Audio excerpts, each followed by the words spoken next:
Tony Briggs coughed up blood, then wiped his mouth with his shirt sleeve. This was bad.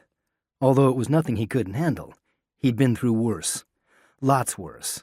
But still, they didn't tell him he'd get this sick. He was beginning to think the bastards had double-crossed him. He tapped out, "Fine mess I got myself into," on his cell phone, and hit send before he changed his mind. The text message wasn't part of his instructions, not part of the deal. He didn't care. So what if the Watchers found out? What could they do to him now? He already felt like crap. They couldn't make him feel much worse. He tossed the phone into the garbage can along with the few brochures he'd picked up throughout the day. His itinerary read like a sightseeing family vacation, or in his case, something presented by one of those Make-A-Wish charities. One final trip, all expenses paid. He laughed at that and ended up in a coughing fit. Blood sprayed the flat-screen TV, and even the wall behind. He didn't like leaving the mess for the hotel housekeeping staff, but it was a little too late for that, especially since his instructions included touching everything he could throughout the day.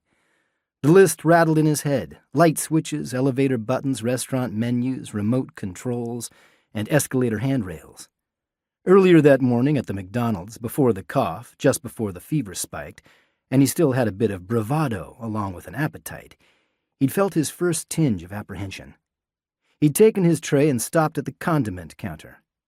Touch as many surfaces as possible. He'd been told to do just that. Germs could live on a hard surface for up to 18 hours. He might have screwed up a lot of things in his life, but he could still follow instructions. That was what he'd been thinking when he felt a tap on his elbow. "Hey, mister, could you please hand me 2 straws?"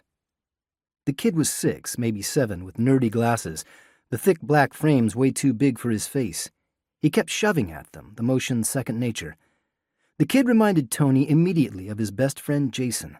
They had grown up together since they were 6 years old, same school, same football team, joined the army together, even came back from Afghanistan, both screwed up in one way or another.